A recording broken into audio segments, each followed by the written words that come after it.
I really appreciate being invited here today by Amy and Cindy Shin. It is a great privilege to come back to the Faculty of Education as a guest speaker. My name is Tanya Behrisch, and I love talking about my PhD because I had an extremely positive and enriching, and I would say transformative experience. And so I'm here to actually talk about habits for grad students who want to love and finish their graduate journeys. And these two are actually very connected and entwined for me. I really wanted to love my PhD journey right to the end. And so I actually had to develop habits that would enable me to do that instead of allowing contempt or resentment to creep in. So I've prepared about nearly 20 slides here, but I'm going to be going off script for the whole thing. And I'm happy to share the slide deck with Amy. Amy, you can send it out to everyone so you don't have to take notes. Just relax. Think about your questions as they emerge. I love the questions that you each asked when you did your intros, so please hold on to those. And I want to address each one of them at the end of this as well. So I did an arts-based research thesis. I used my oil painting practice. I've been painting since I was 19, so for 35 years. I've integrated a lot of my original artwork into this slide deck just to kind of give you a sense of who I am and what I do. I love painting. For me, it is like writing for many people. It's actually a way of knowing. It's a way of actually coming into new knowledge through the act of creating art. So that's why I'm very happy to share these with you in this slide deck. So the key points that I want to go over today, and it'll be a meandering path, include my story and how I came to do a PhD, which was, as Victor noted, later on in my life, not in the beginning of my career. I've been working for 30 years, so I'm a kind of mid-level professional at this point in my life.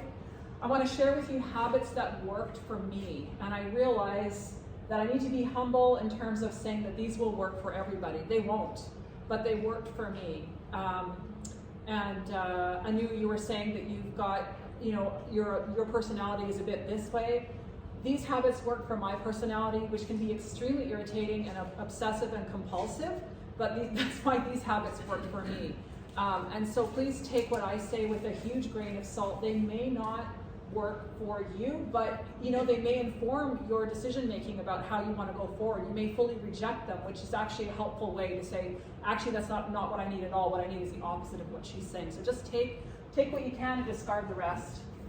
I want to talk about the importance of community, which is what this is. Like, I saw a couple people recognizing each other and saying hello. This is the most important. This was my lifeline. The interactions like this, informal interactions like this with other grad students, and having a couple faculty in the room was also a great bonus for me. So I'll talk about the importance of that. And then, as I said earlier, I used the twin kind of dynamics of obsession as well as surrendering to power through my doctoral journey and my thesis. And these are not necessarily intuitive dynamics, but they really worked for me. Some of them bring up negative connotations for people. For me, they're very generative and induce, like, get me into a creative state of becoming. So they were very helpful for me. And so I want to also discuss the concept of transformation, which came up in my first doctoral class with Hisoon Bai and Stephen Smith.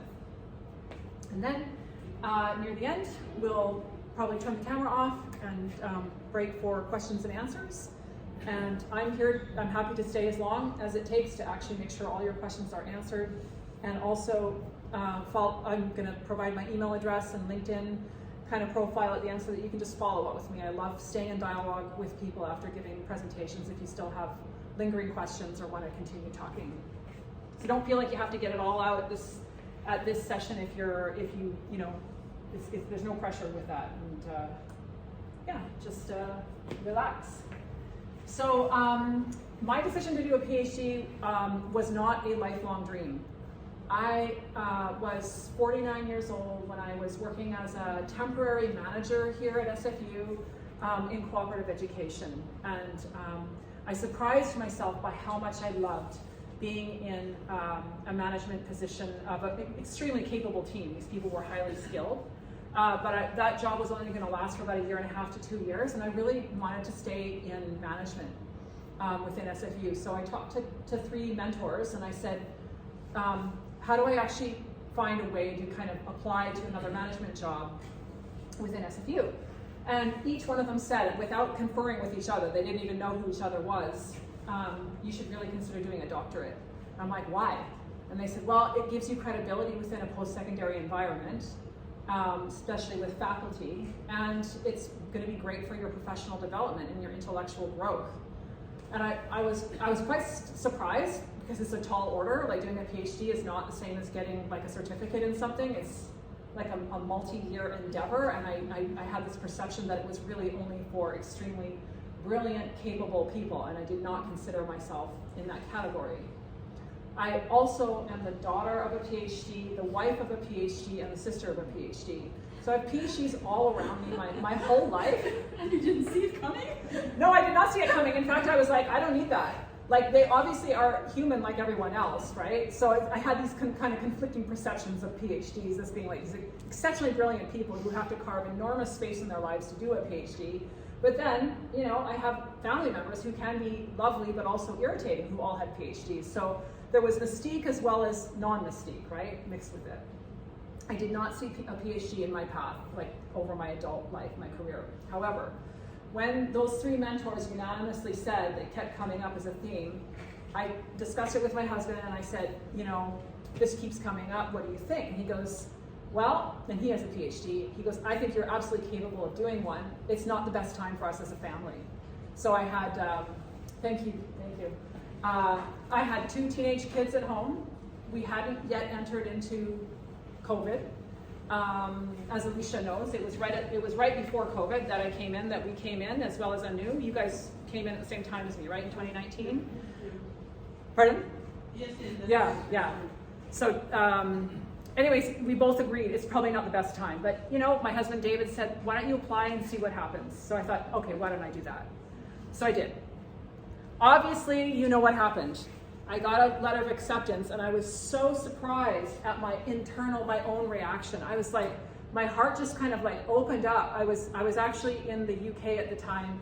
We were there to move my mother-in-law from her house into an old folks home. And I got an email from the Faculty of Education, or from Dean of Graduate Studies, that's who it was from. And I thought, oh my gosh, once I open this, there's no turning back. And I opened it, turned my data on, I opened the email, and there was that offer from the Faculty of Education to be part of the ETAP, the doctoral program in the ETAP program. And I was just I was flooded with happiness. So I realized that I actually was more invested in this than I realized, and of course I accepted. And I took a while to write my formal acceptance, to say yes, because I just wanted to savor that pleasurable feeling of having that offer there. It was just a really nice thing. I didn't really tell anyone about it except for my family. Anyway, so it was never part of my plan. Now, I came into the PhD program with the advice that it would help me climb a career ladder, right? So that's why I applied for it, reluctantly. Within my first week of going to classes and meeting He Soon Bai and Stephen Smith and sitting amongst peers like yourselves, I realized I was there for a completely different reason. And that reason was that I was now sitting amidst people who were much smarter than me, who knew a lot more than me, who were far better read than I was. I'd been out of grad school for 30 years. And I just saw this vast world of like richness there. And I was like, oh God, I came here for that reason, but that's in the background now. I want to be here to be in this mix. I just thought it was the most intriguing, terrifying mix of factors in that room, and I felt completely like an imposter. Who was it that was asking about imposter? Linda, we're going to talk about imposter. So I started the PhD program feeling completely out of my depth. I was 49 years old, one of the older people in the room, not the oldest, but close to it. So I'd been out of, sorry, I'm going to be wandering around quite a bit. hadn't read an academic paper in like decades.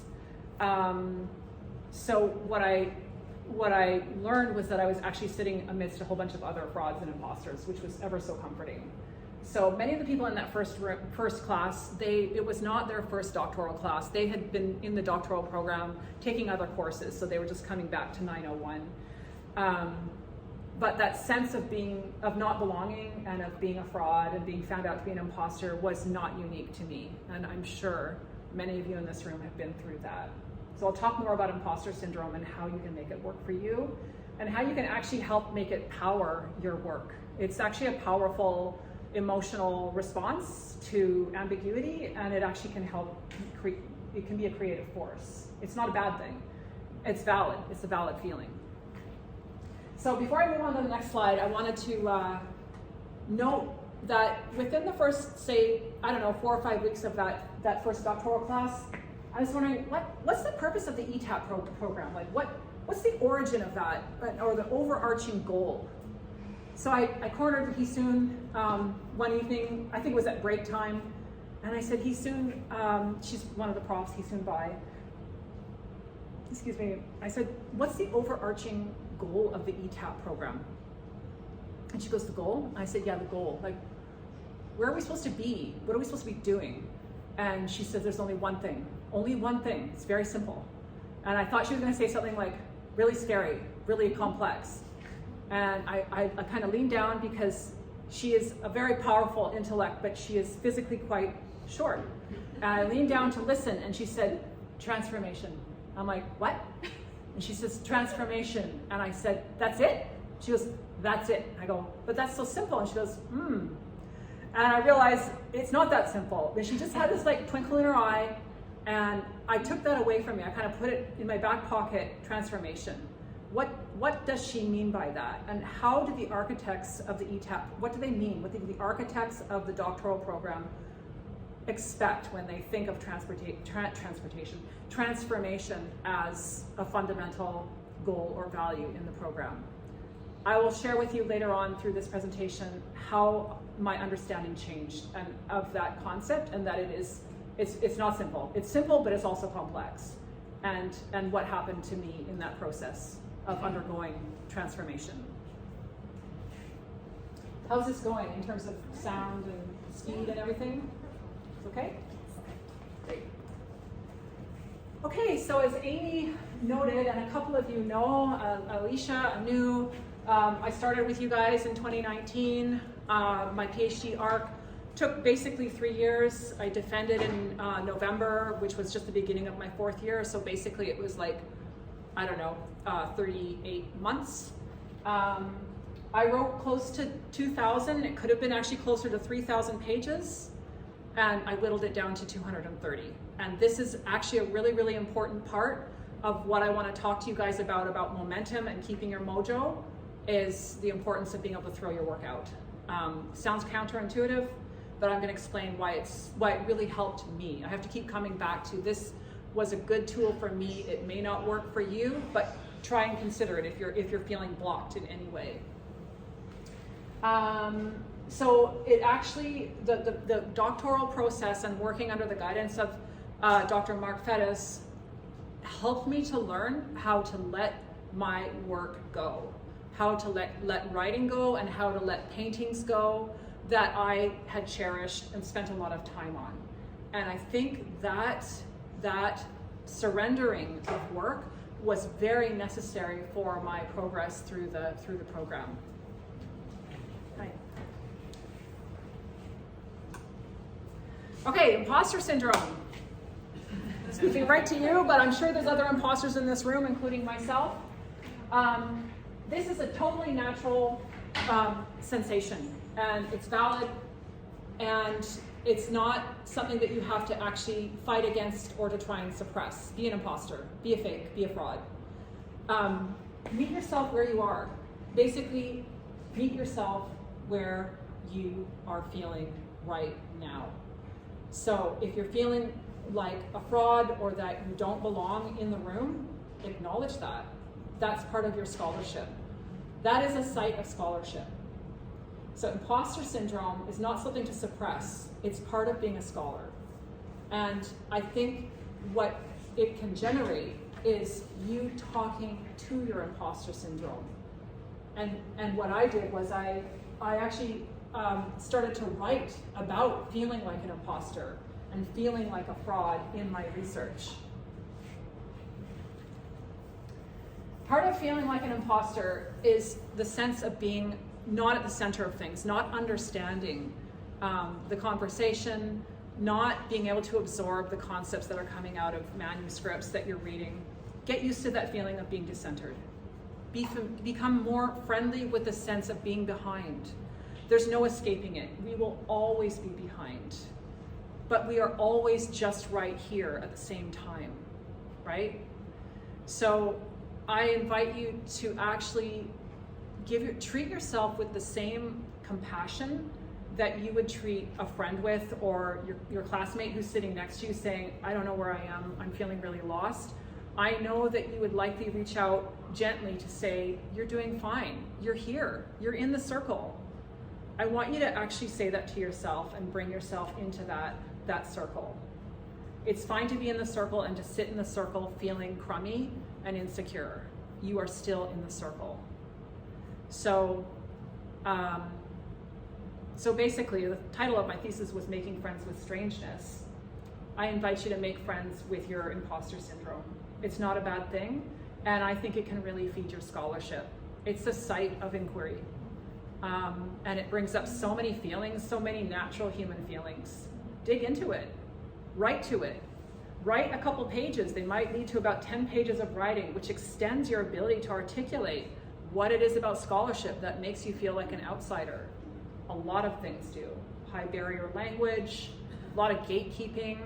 It's no wonder that we feel like imposters, right? Like a lot of the academy is built to be gatekeepers. So naturally we feel like outsiders.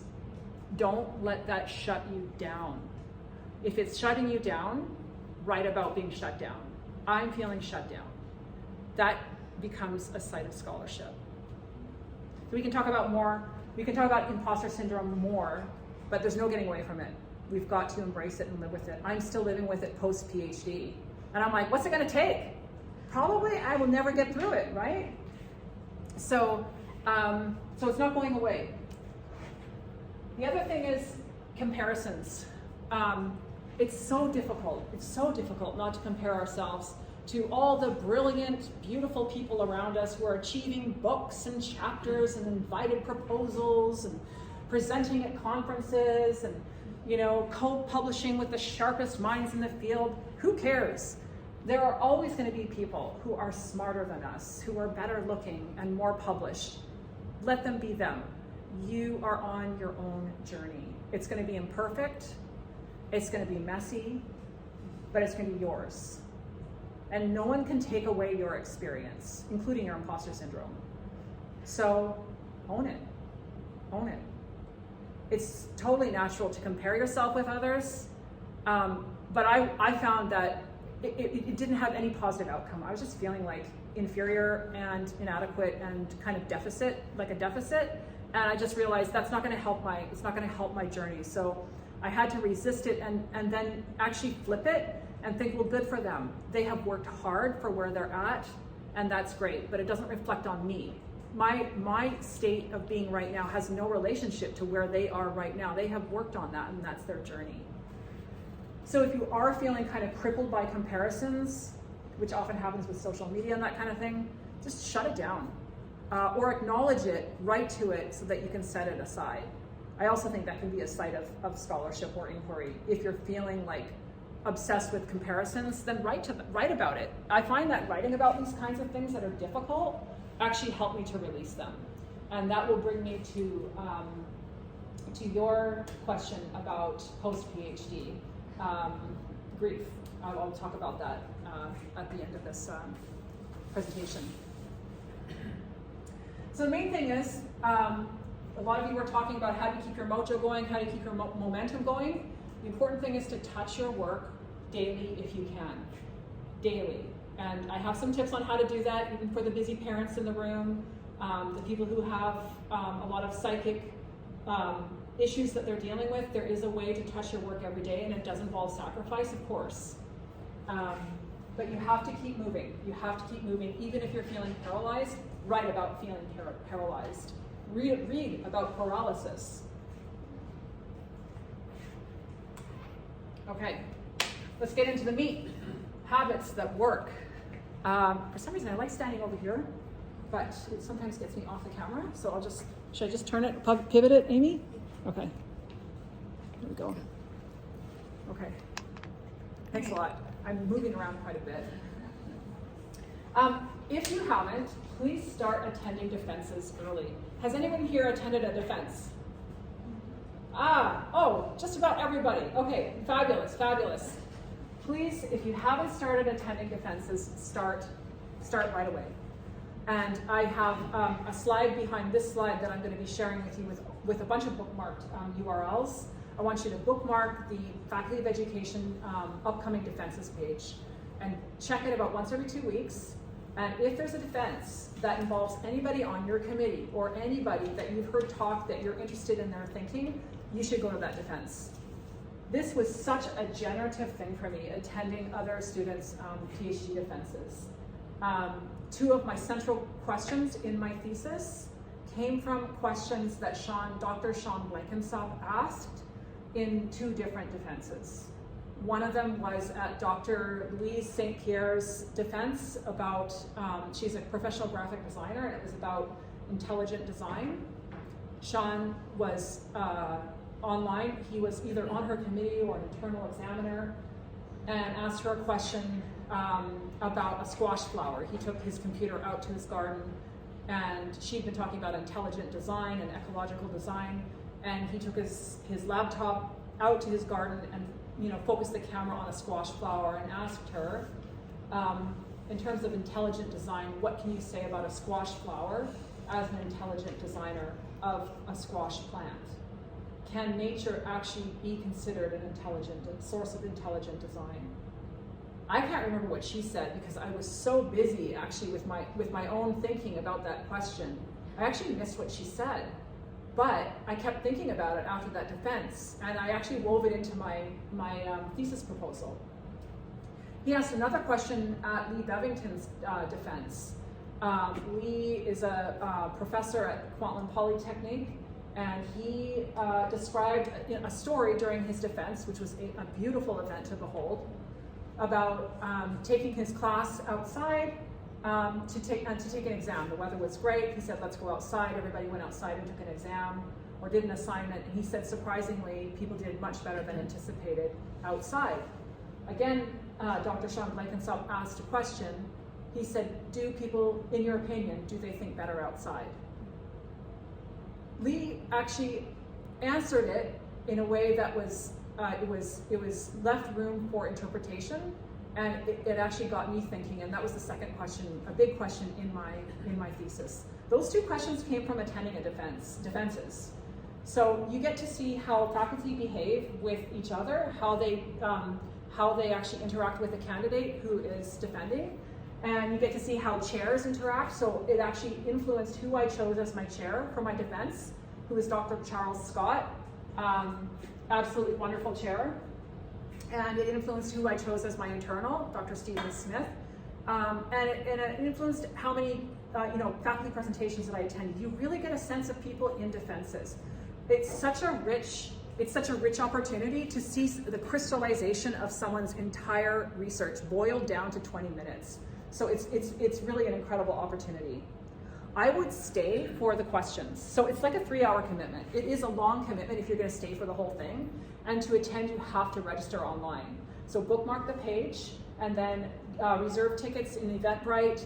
And I encourage you, if it's being offered in person, to attend in person. It is what it does is it removes the mystique of the defense, which seemed to be like a really big kind of overhanging dark threat for a lot of students. I'm worried about my defense. I'm worried about my defense. I'm like, how many defenses have you attended? Well, none. And I'm like, you should go to a defense. Like, they're not that scary. They're not.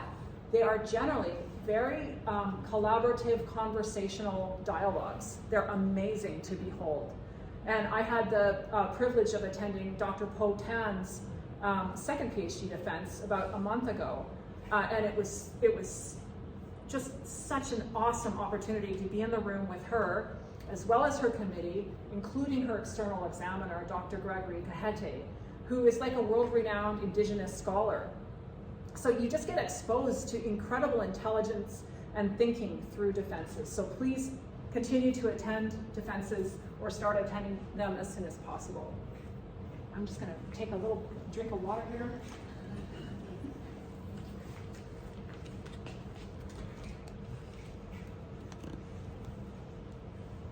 Okay, so in addition to defenses, during my 3 years in the program, there was this really cool series called The Possible Slow Fuse, put on by the faculty. I don't know if there's a series going on right now, but these were presentations given by faculty on their current research. I attended as many of those as I possibly could. So keep an eye out for any presentations that faculty are giving that spark your interest, because again, you're being brought in, you're being invited as emerging scholars to listen and possibly even give input to other people's research. And it's just really interesting to hear about the scope of what other people are working on. Have you guys seen the 3MT acronym? 3MT? 3-minute thesis competition, yeah. So I was really intrigued by that. I'm like, what could be the point of that? What kind of gimmick is this? What is the 3MT? So I ended up actually watching, I guess, about 15 to 20 finalist presentations. They were put online, and it was in 2020 or 2021. So it was during COVID. Everybody was doing them online, and they were being filmed. So these were recorded and sent in, and I watched them, and they came from all over the university, from engineering science, environment, education, science, all over the place, arts. So watching like 20 to 30 of these from all different disciplines and faculties gave me a sense of what the 3MT was about, and I was both stunned and intimidated. And then I realized I have to do this. I really, really want to do this. It looks super scary. And I'm just kind of, once I feel that sort of level of interest and fear, I know it's something that I want to engage in. So I planned to do it, but I put it off for another year after that. I watched a whole bunch of 3MTs the following year as well, just to remind myself of what people had to do to prepare for it. And there's a really kind of structured protocol about what they allow you to do within the 3-minute thesis competition, with only one graphic slide. I think in addition, no, I think your title slide is the single graphic that you're allowed to have. So I did end up entering that actually after I defended, about 4 or 5 months after I defended. You're still eligible to do it after you defend, but before you convocate. And I'm really glad I did it, because doing it re-engaged me with my material. It's really amazing how after you defend, how your familiarity with your own research actually begins to fade. It's really, really strange. You would never expect it, but it does. And so re-engaging with it after I defended was a gift for me, an unexpected gift. And I didn't make it past the first heat. I was very, very happy to be included in that first heat within Faculty of Education. I wasn't awarded first or second place, but I was super proud to be given the People's Choice Award, which meant to me that I was actually able to convey my own excitement, probably, and enthusiasm about my topic to the people in the room. It may not have ticked all the boxes, that they were looking for a technically perfect presentation, but the message got across. So I was like super gratified with that. So I encourage you to do it. If it terrifies you, do it. It means that it's talking to something inside of you that's like, I know this is good, but it's really scary. It's going to engage you as a scholar, and it's really fun, and you can get coaching for it too. And you don't have to do it at any specific time in your degree. I did it after I defended. I'm really glad I did it. Research Commons workshops. Are you guys all familiar with the Research Commons in the library? Yeah? Okay. Anybody here not familiar with the Research Commons? No? Okay, that's great. Everybody is. So I just became an addict. I talked about my obsession one of my opening slides. So I signed up for any workshops that seemed intriguing to me, even things that seemed so obvious. There must be something there that I haven't thought about before. One of the surprising ones was about reading, how to read a scholarly manuscript. I was actually really struggling as coming back into grad school 30 years later, was really struggling with the volume of literature that we had to read. And I was reading every single one from the top right to the end, like in a linear fashion. And I knew there's gotta be a better way to do this. So I took this workshop twice, the reading one. And it enabled me to actually learn how to read a manuscript much more efficiently and effectively, and to take notes effectively, and then to enter it into my citation management program. I chose Zotero, and so it really sped up my thinking, because I wasn't struggling so much with the time it was taking to read. It enabled me to grasp concepts much more effectively and quickly. If you haven't taken a citation management workshop, I truly recommend that you do. I took it, I think, 3 times, and then I booked a one-on-one consult with a research librarian to answer a whole bunch of additional questions that I had about how to maximize Zotero to work for me. So really take advantage of that. They're free.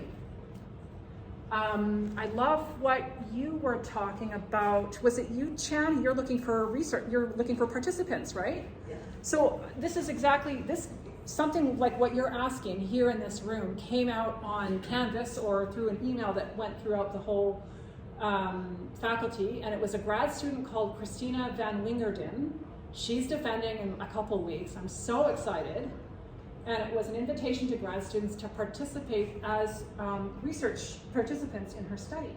And I'm like, I'd love to know what she's doing for her study, and what does a research design look like? I want to know what questions she's asking, and you know, she seems more farther ahead than me. So I signed up. I said, I want to be part of your research study.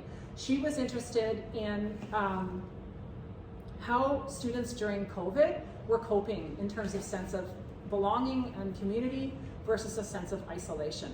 Well, I had really strong opinions about this. It was during COVID. Most of my doctoral journey happened during COVID.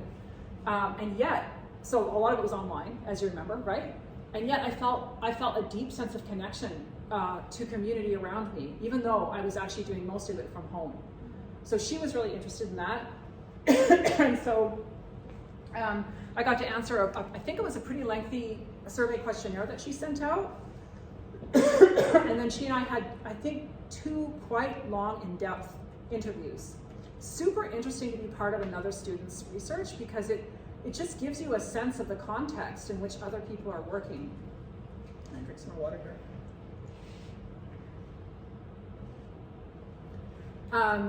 And she and I became friends, which is great. She became part of my support network, and so she was one of my cheerleaders when I was going for my qualifying exam. She was just such a great supporter with that, and I wouldn't have met her or become part of her circle had she not put that call out for researchers. So I encourage you, Chan, to get it out there, broadcast it through some kind of email or Canvas invitation. I think you will. It's a great opportunity to invite other people into your circle and to join other people's circles. Thank you. Yeah, absolutely. It was very powerful for me. I'm glad you articulated it here at the beginning. Writing retreats and boot camps, you guys already know that. I don't need to tell you to do that. You're already doing it. There were 2 grad students, Tanya Behrisch and Daniel Ferreras, who were working for the Research Hub, and they were running boot camps about 2 years ago. And what those involved were basically intention setting at the beginning of a boot camp, and then reflecting on how your experience of writing went. Super powerful. I signed up for every single one of them, and I think I rewrote 2 full chapters, chapters 4 and 5, within their boot camps. Every single chapter was rewritten like 6 times. I got some major work done in those boot camps. And it was really cool to have 2 other scholars, grad students, who were RAs, just there kind of cheering me on. They were paid by the Research Hub, similar to Amy, I think, to facilitate this kind of communal creation process. And I really fed off that, and it really helped my momentum. Some of you actually talked about struggling with momentum. I completely get that. It's absolutely valid when we have families, jobs, competing interests, you know, limited hours in a day. The community that you are actually building very passively, but also somewhat actively here right now by being in the same room together, it can actually be an incredible boost for you in terms of propelling your scholarship forward. So keep doing this, keep joining these kinds of groups. This was very, very powerful for me in tangible ways. I came out of those boot camps and writing retreats with new writing, or with fully revised writing that I was ready then to send to my supervisor.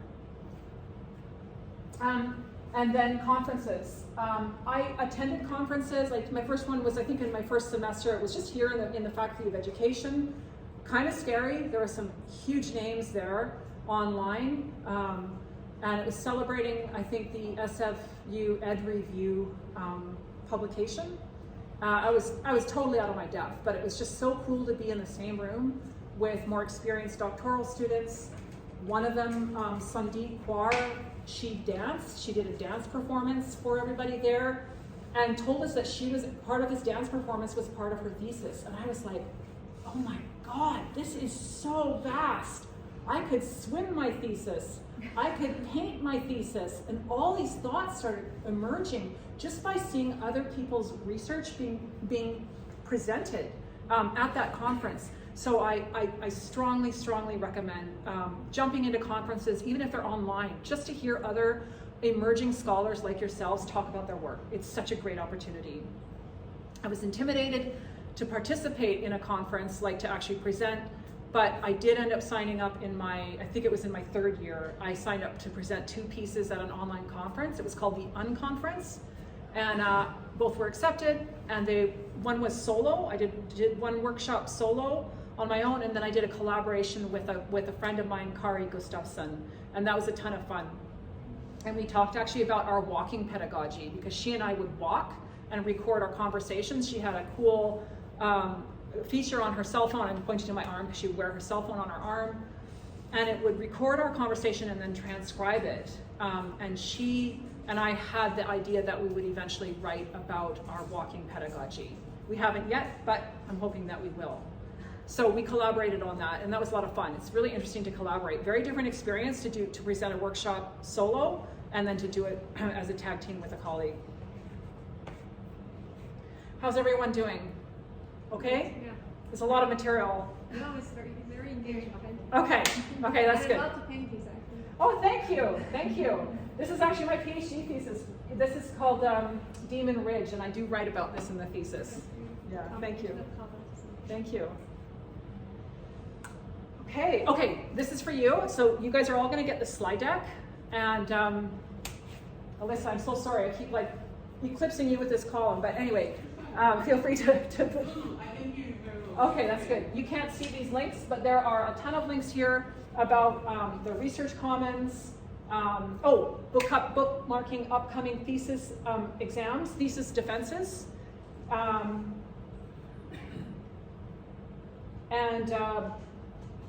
3-minute thesis competition, and also a bookmark for the thesis template. I strongly want you all to consider opening up the thesis template, taking a spin around it, and start using it as soon as possible. You don't want to be writing your first draft outside of that template. You want to write it inside that template so that you become very familiar with all the cool features within it. It is a magical thing. I love that template so much. There's a bookmark for you in this list for that. So all this to say, all those preceding slides about joining events and thesis defenses and all that, for me, it is all about community. It is all about being part of something that's bigger than myself. For you, this is bigger than yourself. You are part of now this ecology of thinking, of people who are like holding tons of ideas in their head, in their bodies, moving around, mixing. And your scholarship is strengthened by being here together with other people who are in the same boat. So that's how I never actually felt isolated, because I had a gig like this at least once a week. It could be attending a thesis, it could be watching a presentation, or talking with my friend Starlee, who came into the program at the same time as me. But it really kept me going. It really helped my momentum. So community is just, it's so important. Keep doing this kind of thing. Okay, a couple more habits that work. I've talked about maintaining daily contact with your work. This is very important. If I found, and I'm sure that you find this too, I was just talking about this with a friend of mine the other day, that when I would actually step away from my work for a day, 2 days, I would think, well, I'll come back to it on the weekend. By the weekend, I actually couldn't remember what I had done the previous weekend. It was just gone. And I had to start back where I had started before. So I'm like, I'm just spinning my wheels here. I keep starting at the same place, and I'm starting to feel very frustrated and very disempowered by this sense of like loss. I get it back. It takes me 48 hours to get it all back. And then I have a full week of work, childcare, house care, wiping surfaces, doing stuff with the kids, and I've lost it. So how can I actually keep it? How can I keep what I've invested my time in and not have it just evaporating, disintegrating the way it's doing? And the only way to do that is to maintain relatively regular contact with your work. Don't put it down for a week. You might as well put it down for a month. Try to touch it in some way once a day, and it could be just half an hour. But open up a manuscript and read the abstract. Open up Zotero, clean up some of your tags. Take a look at your draft for your next assignment, or just read, what is the assignment asking for? Do something that has your eyes and your hands on your work once a day, if you can. I couldn't do it once a day. I couldn't uphold this goal, but getting closer to it really helped prevent that evaporation, that kind of disintegration of that thinking that I gained over my previous long stint. So I still battle with it. Like I was recently asked or invited to review a paper as a blind reviewer. So I read the paper and I thought, oh, this will be easy to write my comments on. Well, that was 5 days ago that I read it. I have to read that whole thing over again. I have no idea what it was about. None. I think it involves something about assemblages and art and a Finnish girl, but that's all I remember. To comment intelligently about that thing, I actually have to go back and read the whole thing. So what I should have done was probably sacrifice my sleep the next morning and actually just gotten into it the next morning, because it was still very fresh in my brain, and the writing would have been really fresh. I didn't do that. So I struggle to maintain daily contact with the work now too. I know it's hard, it's a tall order, and it's not a failure to not do this, but the closer you can get to this, the less time you will spend spinning your wheels going over material that you already went over. Okay, now one of you, I think it was Anu or possibly Alicia, or was it you, Victoria, talking about balance? Was it you that was talking about balance? There is no balance. This is the terrible truth. Not what you wanted to hear. It's too tall an order to ask to try and find balance. We have all chosen to do this exceptional program, and we have to be slightly unbalanced to choose to want to do this, right? It's going to compete big time with our other interests. And we have to be, I think, slightly unhinged to actually get through it. At a certain point, you have to almost go commando and not try and seek balance at all, to actually harness the power of obsession and compulsive attention to this single thing. Very hard when you have families, and especially children, ailing parents, a personal health issue. I had surgery, major surgery, 2 major surgeries in the middle of my PhD. Strange thing is that they both offered me over a month off of recovery time, and I was like, what else can I get removed from my body that will actually give me this time? I was told by an advisor that that's not the best attitude towards surgery, but it definitely helped. Anyway, it's too tall an order to expect balance to help you. It won't. You actually need to harness the power of obsession and imbalance to get this thing done, to get it done. So I'm just busting the myth of balance. A lot of people have asked me that. How did you balance family, scholarship, your work, your self-care? And I said, I didn't at all. I didn't. I let certain things go. And I'm going to share with you what I let go. I turned everything off. Like, I don't generally have FOMO, fear of missing out. I have JOMO, joy of missing out. I don't actually care what's happening on social media. And I'm usually the first to leave a party. So I recommend, I had to turn everything off because it takes me like 2 hours to actually think a thought. Then if my phone is lying right here and it starts being illuminated, I'm like, oh, what's that, right? And I look at it as some inane, stupid comment or post or whatever, and I'm like, and then I'd be like, oh, okay, that's good. And then I'd be like, oh, well, I'm at it, I might as well just text this person and that person. And then I realized 25 minutes has passed. So I learned to just, and then I would go back to what I'd been writing, and I'm like, what is this about? And I have to start again at the beginning. What was I thinking? So, right? So I turned notifications off. I put my phone upside down, put it somewhere else. I turned all notifications from Teams and Outlook off. You have to be ruthless, ruthless. It's not a balanced way to be. It is not balanced.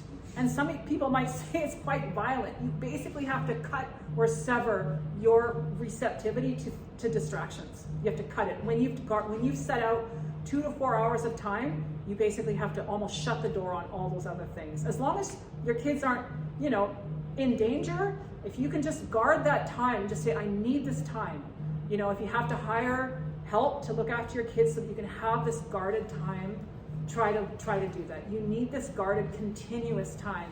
It's very hard to do worthwhile scholarship 15 minutes at a time, right? We need 2 to 4 hours, or I did anyway, to basically have a thought and possibly write a sentence about it. So I turned everything off. I stopped doing housework. I just thought, what can I let go? A friend and colleague of mine said, get yourself a maid. I'm like, nope, I'm too cheap for that, and I don't want a stranger in my house right now. That's going to completely distract me, because I know people who actually leave their houses when their cleaners come. I'm like, no, I'm just going to let the house be a filthy mess. And it did. Became a total mess. There was like hairballs everywhere, dust everywhere. There was food in the kitchen. Things were kind of sticky and tacky, and I'm like, whatever. I stopped, putting a lot of time into grooming. I still haven't actually gotten that back, actually. So I was like, I don't really care. I'm not going anywhere. It's COVID. I wore the same outfit for basically 700 days in a row. I washed it maybe 2 weeks, even if it didn't need it. And I still have my PhD clothes at home. I put those on when I want to write. They're comfy, they're ugly, and they worked for me. I let that kind of stuff go. Grooming, housework, changing my clothes, buying new clothes. I'm like, I can do that when I finish. So I put off a lot of things that used to give me a lot of satisfaction. I just let it go. I just let it fall. I started also developing the habit of literally dropping things when I was ready to put them down. I would just put stuff down on the floor around the house and not even find a surface for it. I'm like, the less I have to think about stuff that doesn't serve this thesis, the better. So my mom would say, and my parents live with us in our garden suite, why is there so much crap on the floor? And I'm like, I don't have time to put it somewhere. She's like, can't you put it on a table? I'm like, I don't even want to look for a table. And she's like, okay. So this is what I'm saying. If you can actually harness obsession and compulsion, it can be powerful. Things will fall apart, but you will keep together the thing that you need, which is to keep a handle on your thesis or keep a handle on your work, right? And if somebody says, oh, this place is messy, your car is filthy, say, yeah, it is. That's because I'm working on my thesis. Oh, didn't I see you wearing that for the last 7 times I saw you? Yep, and I'm 1 chapter ahead, right? So there's no apology needed. Embrace where you are, and use that to help yourself power through the next chunk that you're working on, right? So basically, give yourself permission to be a slob. I gave myself permission to be a less than perfect parent, and I succeeded. I was definitely less than a perfect parent. My kids were in high school, and I was struggling to be a parent, and so I just actually immersed myself in that struggle. And some of that struggle informed my scholarship. I actually wrote about it, or wrote a huge chunk about it, probably 200 pages, which later got thrown out. But it helped me keep moving. I hope to see a lot of slobs walking around here next time I come to the faculty. Okay, this might be one of my last slides about habits that work, and we can come back to any of these habits at the end of the presentation. Just take my jacket off, it's kind of warm. Okay, reading widely. I told you about my imposter syndrome, right, at the beginning of my doctoral journey. The words like ontology, epistemology, axiology, I was like, oh my God, what do these mean? I don't know what this means. So I would sit on the bus or at home and I'd just be like paralyzed, reading the same sentences over and over again. And I'm like, why can't I penetrate this? So I decided that I wasn't at a point where I could actually discern what to read and not to read. I just read everything. So anything my profs put in front of me for those first 4 courses in the doctoral program, I just read every single thing they put in front of me.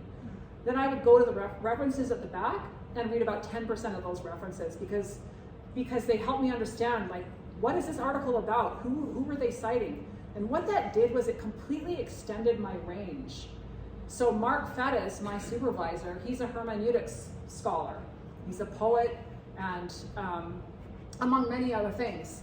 But my reading actually took me well beyond phenomenology and hermeneutics. It took me into new materialism, like grad. It took me into agential realism, feminism, ecofeminism, eco-philosophy.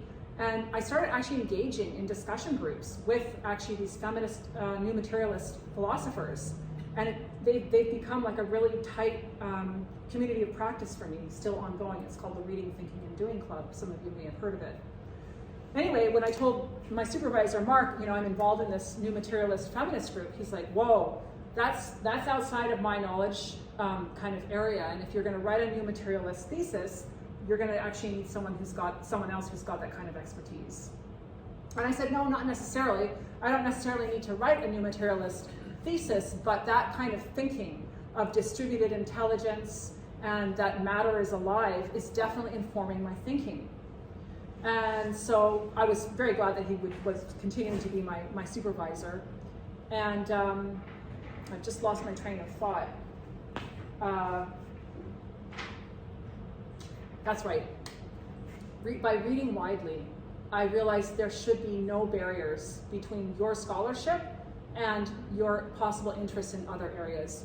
I think it's okay to read stuff that is outside of your domain, of your expected domain. Travel far while you can. This is a singular time in your life to actually try on totally different ideas that may actually present problems for your current thinking. That's a good thing. That is a good thing. So let it unsettle you. Go to discussion groups that actually feel a little bit scary. Go to faculty presentations that intimidate you. Let it unsettle you. It's going to inform your scholarship and make you a better writer. This all leads to your thesis and to your thesis revisions, and ultimately to your defense and to life outside of your PhD. This was great advice from Mark Fettis, my supervisor, which was to resist the impulse to start narrowing your topic down too early. So, this way that we hear other people talk about their work. Oh, I've got my research question. Oh, I've got my topic. I know exactly what I'm going to be doing. I've already got my committee members. This used to rattle my cage quite a lot. I'd be like, oh my God, I'm not even sure, like, what's my topic? And I would hear of this and I would feel like alarm. Why haven't I done this? Am I falling behind? And I was able to talk with my supervisor. I said, should I actually know what my topic is? Should I actually be starting to hone in on my research questions? And he said, no, I think you need to resist any urge to do this, any kind of haste, and just continue to read widely, continue to write, and explore themes that are interesting and exciting for you. I'm so glad that he gave me that advice, because it allowed me to just sample the full array of literature in all 4 of those doctoral courses. I read every single thing that was put in front of me, and it allowed my scope to go super wide. And then once I actually started seeing certain concepts continuing to resonate for me, these were the more than human world, so nature, arts-based research, painting, and the idea of mastery as a form of surrendering. Mastery not as control, but as surrendering. So I became quite interested in the idea of artistic mastery, which involves surrendering, not control. These three things kept coming up for me: more than human, arts-based research, mastery. And for my last paper, I realized I wanted to engage a writing coach with the Writing Commons to do a read-ahead service. Are you guys aware of that service at the Research Commons? The read-ahead service? Yeah? No? Yeah, I Cool, yeah, so my friend Starley, who came into the program with me, she said, I'm engaged with this incredible writing coach in the Research Commons. It's free. This is why I want to tell you guys about it. And she looked at my term paper and gave me critical feedback on it, critical constructive feedback on it. And I was able to use that feedback, integrate that into the paper, and turn it in. And I think it's a much stronger paper because I got that critical feedback. So I thought, I'm going to do that. So I did that. I actually engaged this writing coach, and there's many of them in the Research Commons. And I requested the same coach that she had, and she's since left the Research Commons. She runs her own consulting, counseling business actually now. She read it and she said, you know what this is? And I said, no. And she goes, this is a proposal. This is a research proposal. She said, you just need to actually tweak it a bit, and this actually could become the basis of your thesis. And I had felt that I think everything in this paper is kind of bringing together themes that I'm feeling more and more attracted to. There was like a coalescing of these themes, right? So I took her advice. I looked at the thesis, the qualifying exam template that's there, and I kind of reworked it so it fit into that template. And sure enough, my own supervisor said, this is a proposal. You're ready. You're ready actually for your qualifying exam. By keeping my options wide open those first 2 years, I allowed myself to sample just this wonderful garden of literature and ideas without feeling like I was having to like grab any of them in particular and decide early on. I encourage you, if you're in the early stages of your PhD or your master's, to suspend the urge to narrow down quickly. It really helped me to stay wide open those first 2 years.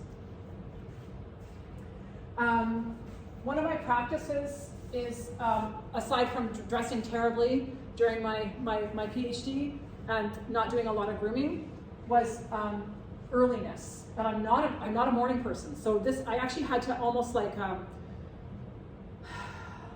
upend my natural biorhythm. I'm a late riser naturally. I love being up in the middle of the night.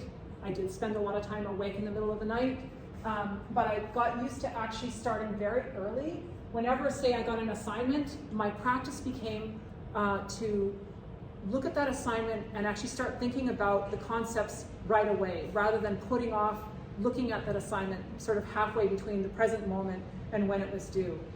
The reason for that, the value in looking at something early and maybe starting to write a few notes on it, is that when you're driving your kids around to practice, or you're wiping down, the bathtub, or you're doing whatever, driving your mother to a doctor's appointment, that subliminal thinking is happening. And so you've actually already started the wheels turning, and they're doing your work for you, right? And so for me, this was the lazy woman's way of actually getting work done without even thinking about it.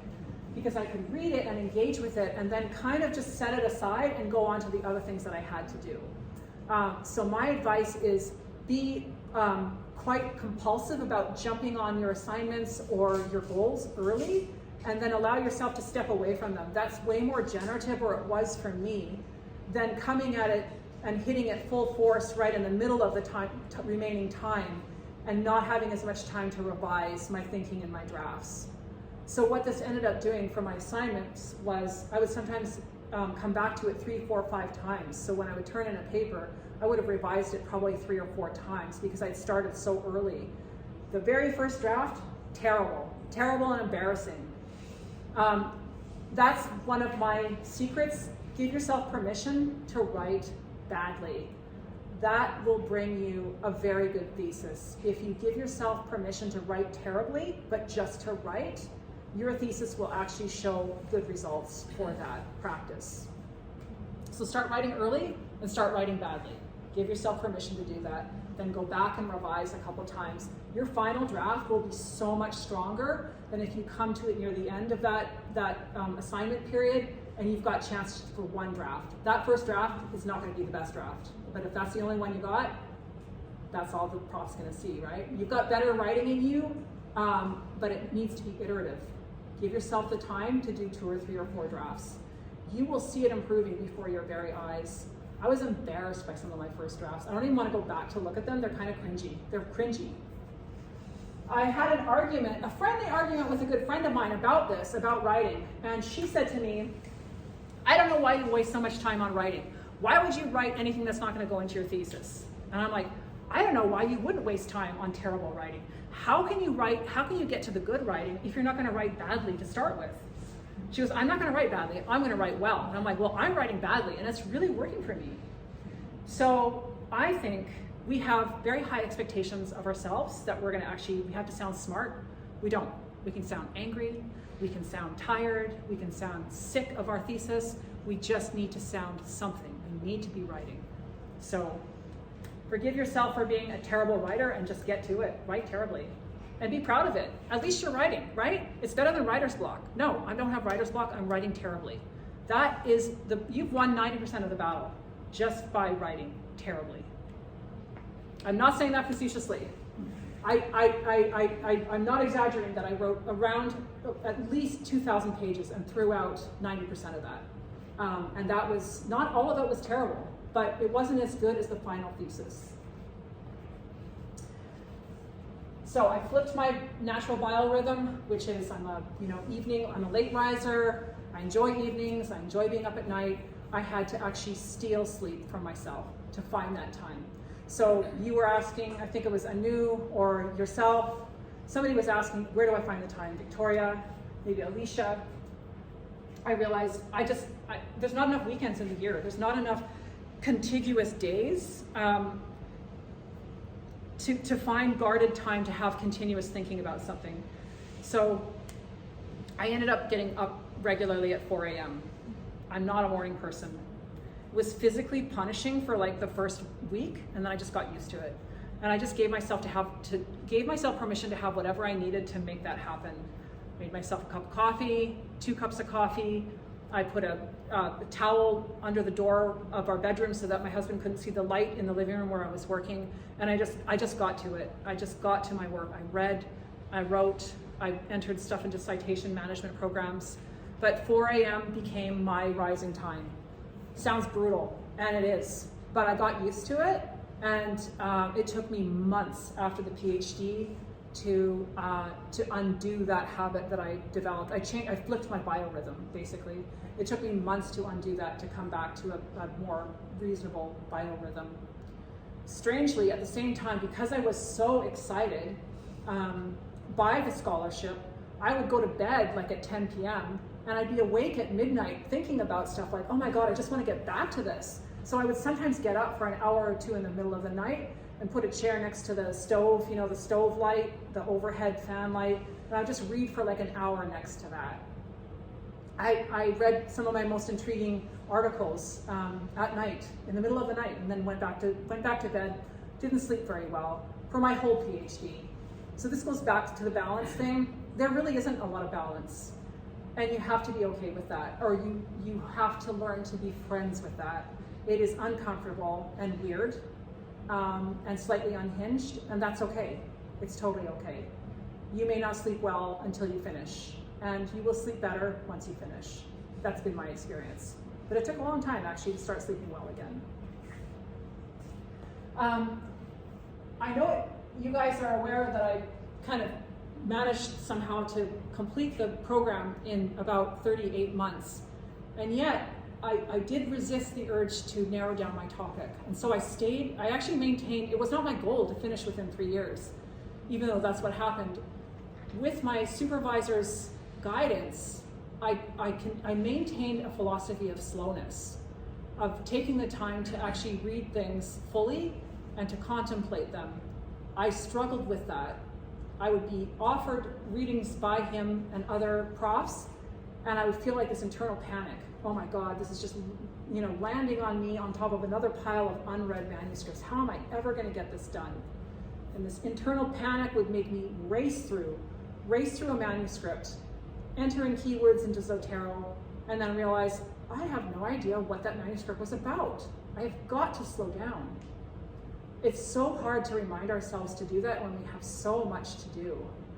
But I somehow, I guess, reached out for coaching on that, both from my supervisor as well as my writing coach, who I engaged through the Writing Commons, who I encourage you to look at engaging a writing coach in the Writing Commons. They really reminded me, slow down. It's not a race. This is for you, this is time for you. It's a unique time in your life, and we may not get it again. It's been a great heartache for me leaving the PhD program because I don't have that experience anymore. I have to actually actively go and seek out collaborators like Rohan and Victor and my two colleagues in the Reading, Thinking, Doing Club. This is a really cool time in your life, but I understand that you're here because you want to finish. The strange paradox is that to finish, you actually have to slow down and inhabit what is percolating in you right now to get across that finish line. We can talk about that more in the question and answer period. Now, this last piece here, I didn't want to put it near the beginning. It says, plan to finish before contempt creeps in. I could feel, well into my second and third draft, I could feel this presence approaching me from behind, and I couldn't tell what it was. What was it? There was this feeling of something coming closer and closer. And I realized I had to stay ahead of it. And what it was loathing. I was starting to feel pissed off, angry, resentful about some of the feedback I was getting, the revisions, just the repeated kind of feeling out of my depth. And I'm like, I am ready to move on. I am ready for the next phase of life. And I thought, I know a lot of students who actually feel that way, and they're like, that's it, I'm setting this aside for a while. And a while becomes a semester, it becomes a year, it becomes 3 years for some people, and then I couldn't even imagine ever coming back to it if I truly set it aside like I felt like I was going to want to. And so I realized I have got to stay ahead of this thing that's approaching me from behind. I don't want to call it a wolf because I like wild animals a lot, but there was something, a predator coming for me from behind, and it was called contempt and loathing. I wanted to stay ahead of that. Like a roommate, you know how familiarity breeds contempt? I needed to be done with this thing before that thing got its grip on me. So that's what propelled me to stay in the game. I wanted to do it, I wanted to finish it so that I still loved my thesis by the time I finished. I didn't want it to feel like this millstone around my neck. I wanted to still love the whole process, my doctoral journey, the things that I read, and all my interactions with other students and scholars. And to do that, I had to finish soon. That's how I felt. I could feel it on its way coming for me. Now, that is different for each person. I have some colleagues who are in their 5th and 6th years, and they don't feel any contempt or loathing yet, and that's great, but it was coming for me, and I could feel it coming close.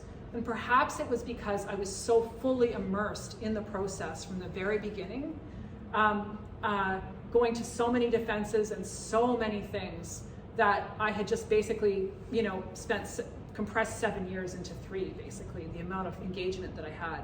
But it was time for me to actually look at the final stages and finishing up.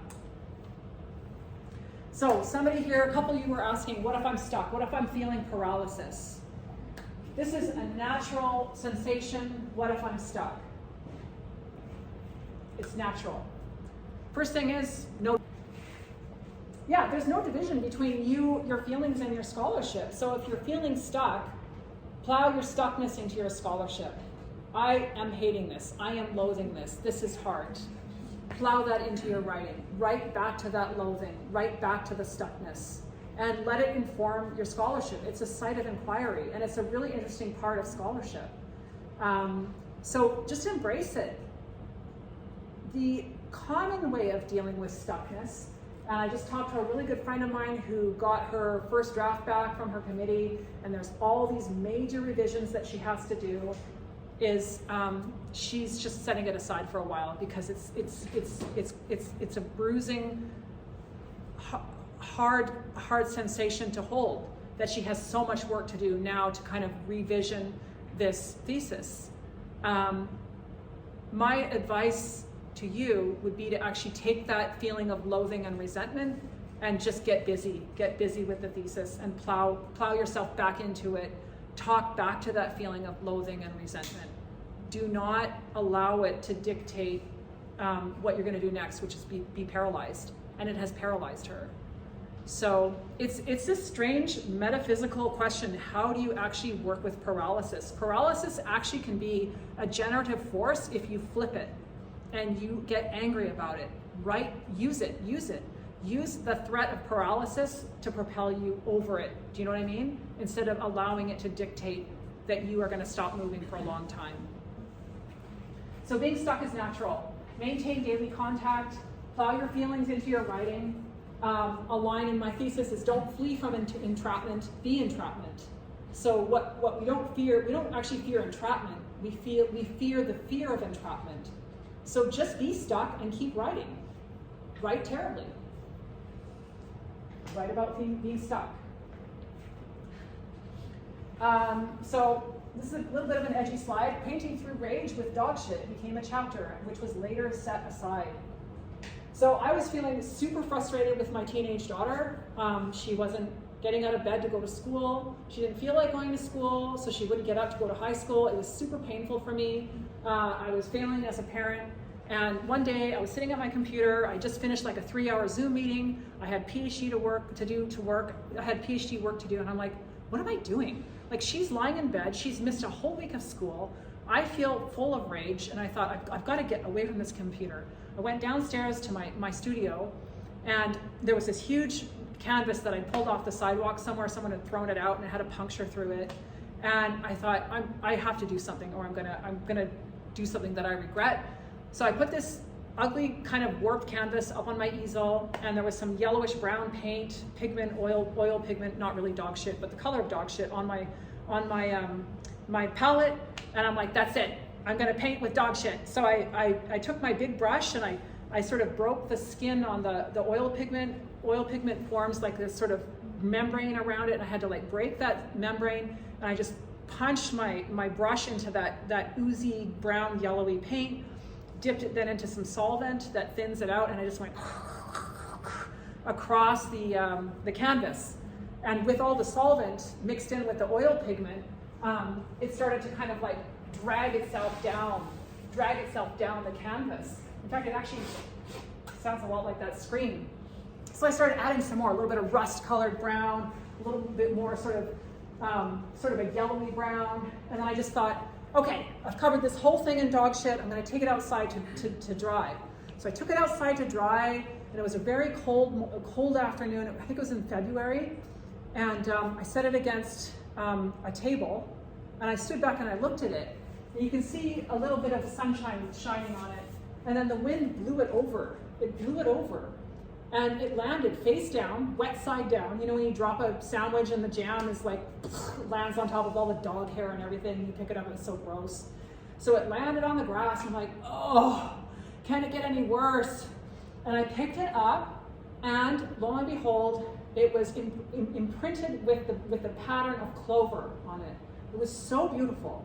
And I stood back at it, I'm like, oh my God, it's actually really cool looking. And so I ended up writing a meditation on painting through rage with dog shit. And Mark, my supervisor, said, this is great writing. I think we actually might want to include this in your thesis, because it was about actually how the more than human world, the clover and the wind and the light were interacting with my own internal emotions, right? And creating a situation and undoing the rage. Like my rage kind of like dissipated and became a sense of wonder because I was collaborating with more than human others, like the wind and the clover and the light, right? And I just felt like this incredible like humility that I'm not in this alone. I'm part of a greater thinking ecology of others. So it became like this kind of cool chapter, which we later took out because he said, you know what, it's no longer your best writing. We're going to take it out and set it aside, right? It served its purpose, right? And so I used rage. I took my rage, I made it into scholarship, I did a whole bunch of writing, which was then later taken out of the thesis, but it's still sitting there. It could still be a paper, but it actually did serve its purpose. It helped me from like interacting with my daughter in a negative way, and it just got me through this sense of like, I can't stand my life today, I can't stand myself. So do something that's going to help you work through that sense of paralysis, rage, whatever you have. These are not negative things. These can be very generative sensations. Okay, we're almost done here. Kill your darlings.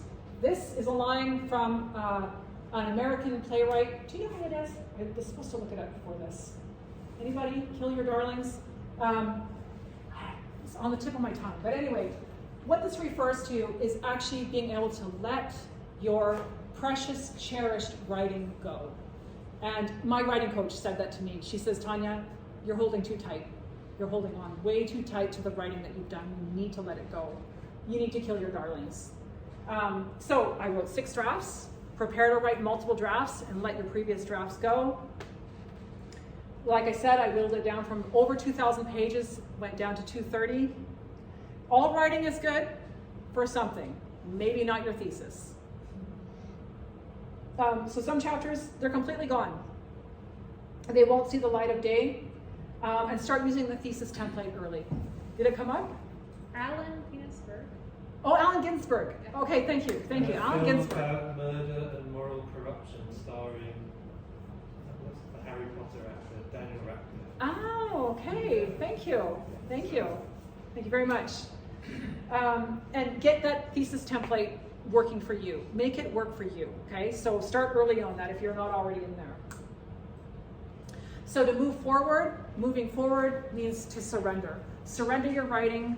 Let go of your ideas, let go of your cherished practices, and be ready to be unsettled. If we allow ourselves to be decentered and to feel like imposters, always arriving late into the conversation, that's okay. Just surrender to those feelings. They're totally valid.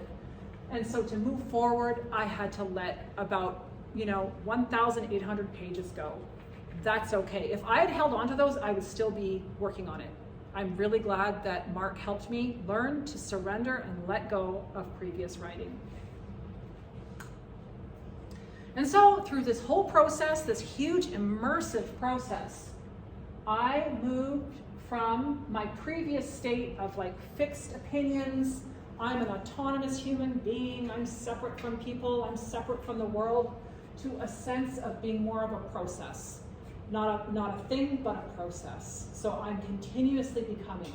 And this was one of the greatest things that came out of the ETAP program for me, was the sense that I have always been a process, and that I still have so much more potential to change.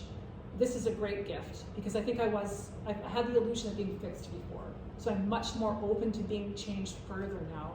And this is a good thing, I think. I think we need more change within us. We need to be embracing change on a more regular, daily basis. I moved from being a human, an autonomous human being, or seeing myself as an autonomous human being, to being very much embedded within the more than human world. As mostly liquid, a lot of mineral, a lot of salts, and very akin with rocks, soil, water, air. I feel so much more connected to what is going on around me and the world that sustains me, and far more aware of my dependencies than I was before. I had an illusion of autonomy. Now I understand much more about my dependencies. We are all so dependent on each other, as well as the more than human world that sustains us. So these are some of the elements of transformation that I experienced and continue to experience since finishing the program. I feel more tolerant and curious about ideas that I would have probably just dismissed earlier. I still dismiss certain ideas, and definitely dogma. I lose interest quickly when I sense that there is a dogmatic conversation going on. It's not interesting to me at all. That sounds like a dogmatic statement, so that's an oxymoron. But I'm definitely more curious about things that generally are outside of my research field. I'm less guarded about my work than I used to be. So when I did my master's, I was very protective and hoarding about the knowledge that I had. I didn't want anyone else to know what I was working on. And that was the culture in grad school back then in that department. It was in one of the other faculties here on campus. Now, I am much more, I'm not fearful anymore of people knowing what I'm working on, or knowing that it failed, that I submitted something 3 times and got horrendous reviews from blind reviewers saying, "You're not a scholar, how dare you submit such garbage to our journal." I share these stories of rejection with other emerging scholars, and we have a good laugh about how terrible it can be and the high barriers, right? No wonder we feel like imposters when we get that kind of, crap response from blind reviewers. What those things do is they make me into a very compassionate and thoughtful reviewer. So that terrible behavior helps inform my behavior, my scholarship, and be more of a nurturing, encouraging blind reviewer to other people submitting work. I now love being around people who are much smarter than me. I adore it, and I want to stay in this space where I get to interact with grad students like yourselves, with scholars or faculty like Dr. Marshall, and my whole committee, and I am involved with many people on my committee right now in certain circles of practice. And I just find a deep pleasure in doing scholarship and in reading other people's fantastic writing. It inspires me to keep writing and to keep submitting proposals and papers for conferences and journals. And amazingly, I'm going to be actually involved in about 3 conferences this summer. One of them is going to take me to Italy, where I used to live. And it becomes such a surprise because I was contemplating leaving scholarly writing for more just pleasurable nonfiction writing. And I'm so glad I didn't leave the scholarly realm, because the conversations are just so rich. And for me, there's no material reward in it. There's no raise in my pay here at SFU or anything like that, but I just love being part of these conversations. And learning from other scholars like yourselves, emerging scholars as well as faculty. So thank you very, very much for your incredibly attentive listening. This is my email. You guys are going to get the slideshow, so you don't have to write it down, but you're welcome to connect with me by email or LinkedIn. And I want to kind of turn it over to you now and ask you guys what you would like to know. Thank you very much.